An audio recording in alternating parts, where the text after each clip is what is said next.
4块钱一顿饭，这是在广州哦，一线城市哦，是全球一线城市哦。试问全世界还有哪个国家像我们这么幸福快乐的？而且呢，我吃完了之后，我想抽烟就抽烟，想喝酒就喝酒。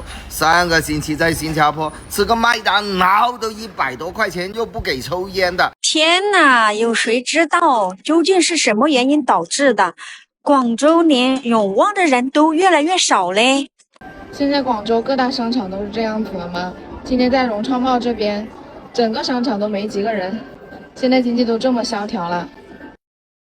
由于降薪和内卷，中国人继消费降级以后，开始流行极致低消费。今天我们就来聊一聊这个话题。近日，极致低消费的话题引发了网友的共鸣。比如理发店里10块钱的快剪特别火，而那些高端理发店里的客人却是越来越少。青岛飞哈尔滨的机票都降到98块钱了，还是没有多少人买。高铁车厢中经常是没有多少人，反而是更便宜的绿皮火车比较受大家的欢迎。北京金融区写字楼的白领要么自带午餐，要么与打工人抢12块钱的盒饭。广州甚至出现了4块钱的盒饭，而且生意比别的店都好。从这种情形来看，广州人的消费水平已经退回到了20年前。广州商场里空空荡荡的，让人怀疑人都去哪里了。截至2024年年末，广州常住人口约为1897.8万人，将近1900万人。有网友感叹，广州人都不消费了吗？广州千盒4块钱的盒饭都卖爆了，你还在告诉我广州在消费升级？你不是蠢就是坏。4块钱有4个菜，一个炒鸡蛋，一个土豆，一个粉条，还有一个咸菜。4块钱的盒饭卖得这么火爆，你告诉我这是消费升级吗？太震惊了！广州白云区有个商场叫江夏新天地，2楼都是餐饮店，没想到全部都空荡荡关店了。我当时正在1楼吃饭，到2楼上厕所，刚上2楼就感觉不对劲，连个鬼影都没有。1楼熙熙攘攘，欢声笑语，2楼四季一片空无一人。我看了一下，2楼有川菜、湘菜、重庆小面等各式口味。朋友说，可能生意不好，所以倒闭关店了。如果真是这个原因，那真的是太惨了。具体关店原因不清楚，不过有一点可以明确，现在大环境不好，处于低谷的人不少。现在是上午10点，我去逛旁边的大润发，整个电梯上都没有人，只有我自己。在楼下买了杯瑞幸咖啡，喝咖啡逛超市，等老大放学。这就是周六上午10点超市的情况，没有人呀。这衣服是相当便宜了，现在都在降低消费，商场也不贵，超市更便宜，这就是地摊价了。样子也不错，面料也可以，都是39啊。刚开始我以为上面挂着是个 logo， 没想到是1块钱。看看这些商品都是1块钱，买不了吃亏，买不了上当，才1块钱。真是现在消费降级降到什么程度了？这还赚钱吗？逛完2楼，现在去生鲜食品区1楼去看看，人少啊。今天啥菜系啊？蒸面、烩菜有没有？来，烩菜。追你真不容易啊！我跟你说，兄弟们，想吃大哥的饭，完全靠啥呢？靠缘分，靠运气。走了，大哥，还给瓶水。条件艰苦啊，没地方，咱就搁这儿吃了。后边全是南站司机们啊。回到广州，让我念念不忘的就是南站盒饭。这是焖面啊，点2份啊。这是烩菜，土豆、海带、粉条子、豆皮子，就是我以前吃的那个味道。这个肉没少给的。这烩菜我跟你说，就是大乱炖，你知道吧？嘎嘎香。为啥这边卖饭的河南人多？因为这边很多司机都是河南的。这一大份儿，基本上是干饱了，入城管来了。这帮大哥该跑了。我和我的闺蜜在工地摆摊卖盒饭已经半个月了。其实我们也没有想到我们的盒饭能这么受欢迎。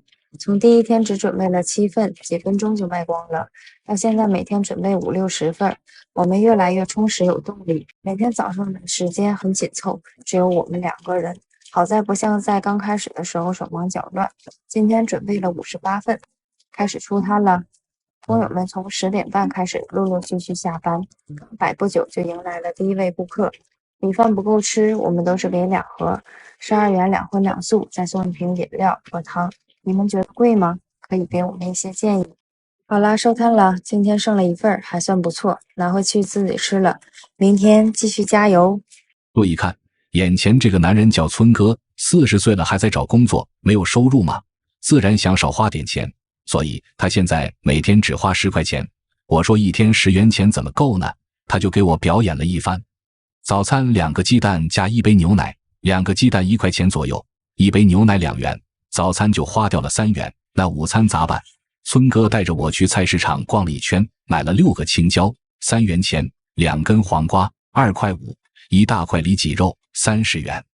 回家后把里脊肉分成了10小块，中午他就用1小块里脊肉加上2个青椒，还有冰箱剩的1小块胡萝卜炒了1份肉，然后拍了1根黄瓜，花销在6元的样子。居然还没吃完，还剩了一点菜。他说刚好留到晚上吃面条。晚上的时候他又煎了个鸡蛋，外加1小只面条，几片青菜叶子，得到这么一碗煎蛋面，花销在1元的样子。1天10元就让他这么活过来了。10元钱1杯奶茶1杯咖啡，在外面也就吃1碗面，但要是会精打细算，却能让一个人活1天，还肉蛋奶齐全。这位博主说，他虽然长得比同龄人年轻，但其实呢，他已经44岁了。在这个年龄很难找到工作。之前他做了一些投资，但是都失败了。他还有一点小积蓄，过着低欲望的生活。因为平时就是不吃3顿饭，就是2顿饭或者是1顿饭这样。吃的也是非常简单的一个人。我对吃的要求都并不高，从来不喝饮料，从来都不喝，而且从来不点外卖。能走路的就是不坐车这样的。我车前几个月以前就卖了，就是现在就是除了电动就是步行，偶尔坐公交，就这样。然后生活基本就是零成本吧。还有就是别人约我吃饭，我是肯定不去的，除非是重要的事儿，不重要我不去，因为我知道吃了别人家的饭要还回去。所以我属于那种就是不爱扎堆儿，不爱扎堆儿不爱热闹的人，因为我知道就是吃别人的手短，拿别人的吃别人的嘴短，拿人手短，所以呢，尽可能不要欠别人人情。典型的一个就是那种低欲望生活的人，所以就是没什么花销吧。这位35岁的博主说，她与她老公在上海工作，没有买房。虽然他们工资还可以，但他们2家的网际网络公司一直在裁员，没准下个月就没有收入了。在这个上有老下有小的年纪，他们选择消费降级，开源节流。以前读书的时候，看见别人穿着几百块钱的耐克、阿迪达斯，心里羡慕的不行。曾以为穿名牌的衣服、背大牌的包包就可以证明我活得很好。活到30几岁才幡然醒悟，这些不过全是消费主义的陷阱，用物质来填满内心的匮乏。现在的我，社区发的免费的帆布包，我可以背2年；一件30块的 T 恤，我照样可以穿得很自在。下班回到家，赶紧洗着手去厨房给公公帮忙。公公这会儿又在厨房忙碌着给我们做好吃的。今天吃辣炒鸡翅膀、清炒土豆，还有老家带来的腊肉。有公公在，我们很少出去吃饭。以前吃一顿海底捞600-700块钱，现在发现600-700块钱是我们家1周的生活费。晚饭做好了，这又到了一天我最爱的时刻。对钱没有概念有多可怕？今天我要冒着找不到媳妇儿的风险，告诉你们一件事情，让你们看一看一个05年广漂男孩的生活有多节俭。现在是中午的11点35分，今天去超市买了一点豆腐和猪肉，一共花了7块5，准备做一个白菜猪肉炖粉条。像我每天下班我都坚持自己在家做饭，虽然我是一个05后，但是我却有着和70后一样的生活态度，有的时候连我自己都在想，像我这样的生活方式说出去应该会被很多人笑话。同事让我去聚餐，我也都是不去的，因为我知道哪怕 AA 制也要花掉上百块，但是这100块可以让我买3斤猪肉、30个鸡蛋、10斤大米以及1桶食用油，而这些都够我吃10天半个月了。像一部最新的苹果16 Pro 手机要1万多块，而拿着这些钱却可以把空调、洗衣机、冰箱、微波炉差不多全都买了。所以对钱没有概念真的太可怕了。我平时很爱攒钱，除了爱攒钱之外，也会攒一些其他东西，像每次拿回来的塑料袋我都舍不得扔，会分大小整齐的叠放好，当做垃圾袋来用。32岁了，没结婚，没孩子，目前也没稳定的工作，在这路遥马急的人间，一个人慢慢的走着。我好像突然对什么都没了兴趣，不想上班，也不想恋爱。虽然你身上觉得这种生活枯燥乏味，但又发自内心的觉得这个生活状态很舒服，因为我真的很喜欢这种无求的感觉。不用跟太多的人打交道，也不会被他人左右情绪，只需要考虑自己就好。不上班的时候，可以每天睡到自然醒，饿了就吃，累了就躺，没有人唠叨你应该要去做怎样的人，想吃什么就做什么，不用顾及他人的口味。我享受这种只为自己而活的每一刻。在我看来，大多数的烦恼都来自于人之间的接触，过好自己的生活才是人生第一大钥匙。虽然我并没有太大的消费欲，但只要活着，好像就得花心。所以现在也是努力的在适应新的工作，尽可能让自己能够有一份稳定的收入。